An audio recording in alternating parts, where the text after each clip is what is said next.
There once was a penguin, not just any penguin, but a penguin who believed he was a novelist with flippers full of unwritten dreams and a suitcase packed with paper that smelled like thunder. He climbed onto a Ferris wheel spinning under a sky that blinked in Morse code, eating a cheese sandwich with quiet dignity, as if gravity were optional and the mayonnaise contained forgotten prophecies.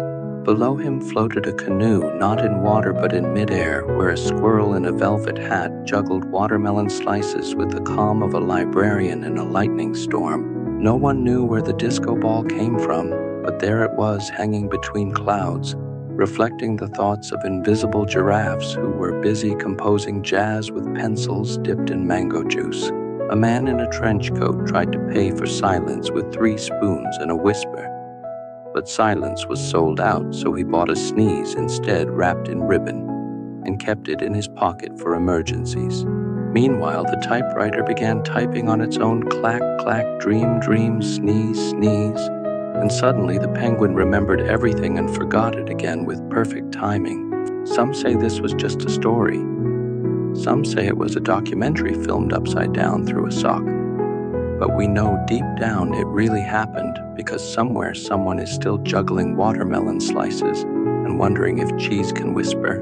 The Ferris wheel kept spinning, but now the sky had forgotten it was blue and decided to try being marmalade for a while just to see how it felt.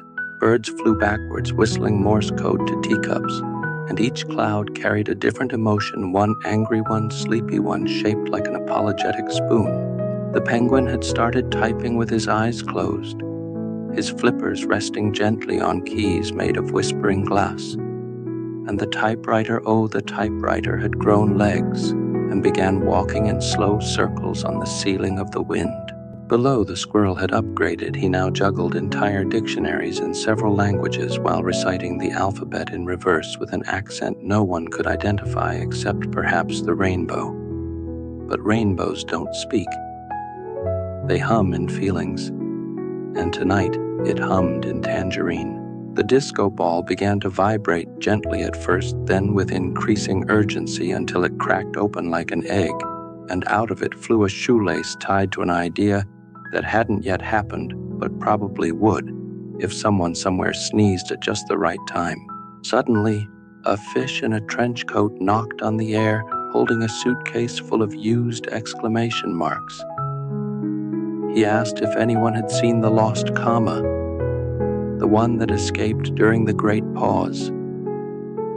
No one had, but the curtain rustled knowingly as if it had something to confess but was waiting for better lighting.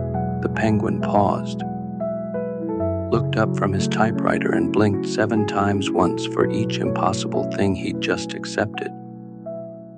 Then he whispered to the squirrel, "This chapter tastes like orange pencils."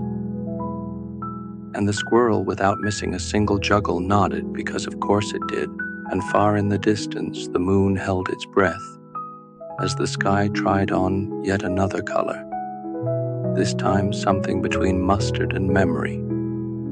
And the story continued even after everyone forgot they were listening.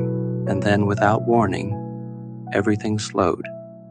The disco ball froze mid-spin. Pencils no longer smelled like ideas, and the Ferris wheel shivered softly like it had just read the final sentence. The penguin folded his flippers and smiled, not so anyone could see, but in a way that made the world forget how to be tired.